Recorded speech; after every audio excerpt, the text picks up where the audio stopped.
broadcasting on the beach with Halftime Howie. Tonight we have career coach and motivational speaker Michael Corey-Cetus and singer-songwriter guitarist Eric Francis talks about his new album. And plus all our regulars, and I'm Rich Kaplan. You've just been cleared to enjoy the best hour of local podcasts you're ever going to experience. And now here's your host. He's always fun at any Long Beach party. Give it up for Halftime Howie! Thank you so much, Rich Kaplan. We have a great show planned tonight, and I always like to bring in people from the different spectrums of life where they can help people in so many ways. And that is Michael Corey-Cetus, good friend who loves Pancho's Cantina, is a regular here, but he does something great in the community. He's a career coach and motivational speaker. So let's have a Pancho's welcome, halftime hour welcome for Michael Corey-Cetus. Thank you, Howie. Michael, before we start, I want to know, let the fans know, how did you get into this? Talk about the beginning, how you became a career coach and motivational speaker. Okay, so a few years ago, I was working for a nonprofit organization, and I was doing career coaching.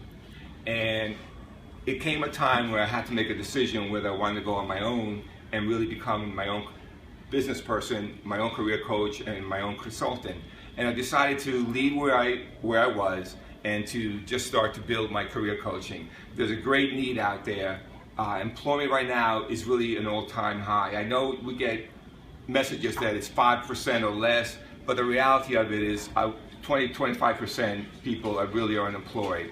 And the fact is, if you're unemployed, it doesn't matter what the percentage is, that's 100%.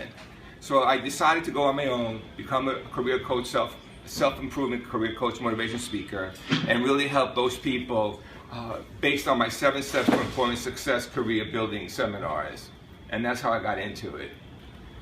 Absolutely. Now, talk about the many ways you help people, from how do you succeed on an interview, how do you write a proper resume. Talk about some of the important aspects that you do in being a career coach and motivational speaker. Well, over the 15 plus years that I've been involved in some level of career coaching, I came up with the 7 steps to employment success career building. This is where I come in. Let's say you just graduated and you got your degree. Now, they don't teach you how to go about finding and seeking and retaining employment. But that's where I come in. That's where my 7 steps program come in. I help people with their resumes, their cover letters. It's a system. I introduce them to the system of the 7 steps. And part of it is, like I said, resume, cover letter, thank you letter, activity search list, how to dress for success, how to answer those questions that are very challenging to a lot of people. Like, for instance, tell them a little bit about yourself. Why should we hire you? What kind of salary are you looking for? And those are the kind of things that I come in. The resume is really a powerful tool, and most people try to complicate it. It should be simple. Try to make it 1 page. It should be clean, grammatically correct, spelling correct. And you have to understand, a resume, Howie, doesn't get you the job. It's a key to get you to the job, and once you get into the interview, that's where your selling techniques come in, and sell them why you should be the best candidate for that job that's open. Michael, I know some of the things that you do is very powerful. Talk about the fact that many times you organize a whole group of people and you do a seminar, 30, 40, 50 people. Talk about what one of those events is like and what you try to accomplish in an event where you get a whole group of people listening to you, working with you for about 1 to 2 hours. Thank you. I do a lot of local seminars, including Long Beach Library right here. A lot of my people who come to my seminars are 45, 50 and up. And it's amazing when you look at them, their body language. It's like they're giving up. They've been unemployed. They feel they're too old to go back into the employment. And they come to me almost, I dare you to tell me something that I don't know. I had one gentleman who was 30 years in NBC. And he came to one of my seminars and he was sitting in the front row. And you could tell by his body language, and he was a mature gentleman, his legs were crossed, his arms were crossed, and he was basically saying to me, what are you going to teach me? I'm an embassy executive, I'm 6 figures, what are you going to tell me that I already know? And I felt like saying, listen, you're the gentleman who's out of work right now, you came to hear me speak, so I can try to help you. I'm on your side. And we get a lot, especially at a certain age, they feel they can't go back. But I go through my 7 steps, and we talk about the economy, we talk about the age discrimination. I give them the tools they need, that once they leave my seminar, you see the change in their body. The shoulders are back, the tummies are in, and they go out smiling, believing that there are possibilities no matter how old you are. So they get those tools and they get the aha moment. And that's basically what I do in those 2 hours or so. I talk about my 7 steps of employment success system. They get tools that they need, that once they leave here, they can implement that in their own employment search. That's awesome. I always feel no matter what you do in life, the most important thing is a positive attitude. Talk about the fact, people you meet, the difference it makes having someone come in with a positive, upbeat attitude, and how much that enhances their chance to get a good job and be successful in life. Attitude is everything. Motivation is everything. But I have to stop for a second, because a lot of people think that just motivation alone gets you what you want. It's not true. Motivation has really, in my opinion, has 4 different sections. And the one is motivation itself, the words. You know, it's so easy for people to say, you know what, why don't you quit your job, follow your dreams, go where your passion is, you know, go into the sunset. You know what? That's not reality. My thing is motivational based on reality.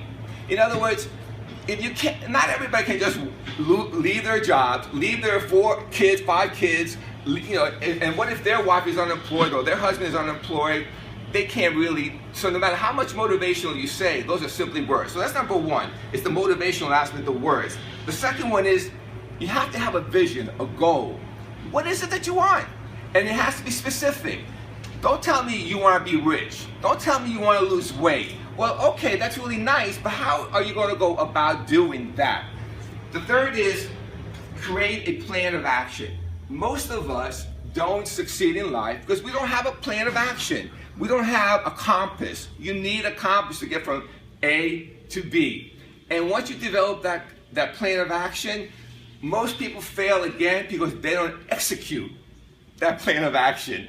They go through all these motions, they're motivated to pump up, they got a plan of action, they have a vision, a goal, and now they sit on their couch and waiting for something great to happen. You got to go out there and make that great thing happen. Absolutely. And one of the most important things, I think we should touch on this, is the do's and don'ts about a very good interview. What is some advice you would give someone when you get that interview? Some of the things you should do during an interview, and some of the things you should definitely not do during an interview. Great question. Well, first of all, there's the pre-interview. Make sure you know where you're going, get there on time, don't be late. I always suggest people get there 15 to 20 minutes, get there, you know how to, get where you're going. Also, go to the bathroom, look in the mirror, make sure your lipstick is on right, your ties aren't straight, you don't have a run in your stocking, so make sure that you look the part. So that's even before you get into the interview. Once you go into the interview, smile. Have enthusiasm, get excited for being there. The reason that you're there is because something about you, your resume, they feel that you may be a right fit. So the job is your attitude. The job is yours unless you mess it up. So when you go in there, smile, handshake everybody, make sure that you introduce yourself, ask to sit down, you sit down. On the interview itself, please don't talk about salaries. Please don't talk about how much money you're going to make. Don't talk about vacation. Don't talk about promotion. Talk about your skills, your qualifications, and why you're the best candidate for the job. Don't ask this. Some people argue this, but I often hear experts say you should ask, what happened to the last person? Well, I don't agree with that logic. Who cares? You know, who cares what happened to the last person? You're the person and the moment. You have to sell yourself, and it really doesn't matter what that is. So those are some of the do's and the don'ts. Michael, another important thing I want to touch on is what makes a really good resume and what makes a bad resume. Because to me, that's the first thing an employee is going to look at is the resume. So what advice can you give people about having an excellent resume compared to a resume that is not so good? Great question.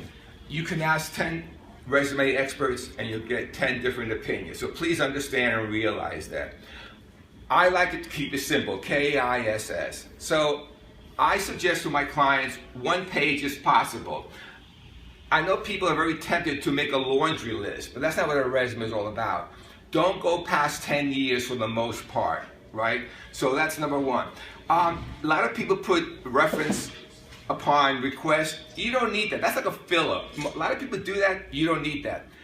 A very important point to make, don't put the year of graduation of schooling. For instance, if you graduated 20, 30 years ago, don't put 19, whatever, 20 years ago. Don't put that in there because why? It tells the age. They can figure it out and it works against you. The only time to put the graduation is if you're going to recently graduate, or if you're going to graduate recently, or if you're going to graduate real soon, or if you recently graduated, then it's okay to put that in there. Don't put zip codes and full addresses. A lot of people do that. It's a mistake. Make sure you have your contact information. A lot of people don't put their, if you have emails today, if you have phone numbers, put that information in there. And again, don't go past 10 years and quantify and qualify your skills and qualifications. So those are just a few of the important things in a resume. Excellent, Michael. You brought out a lot of good points. I hope that a lot of our viewers take a lot of your suggestions to heart because I think it can only help someone who's looking for a good job. And for people who want to contact you, what's some of the contact information so people can start gaining the benefits of your service? Well, I'm going to keep it very simple. And if you're on LinkedIn, if you're on Facebook, or I'm going to give you my email, and you can email me at careercoach4you@yahoo.com. And that's a career coach, the number 4, the letter U @yahoo.com. The career coach for you @yahoo.com, and I'll be more than happy to answer any and all your questions. All right, let's give up. Great job, Michael Corsides.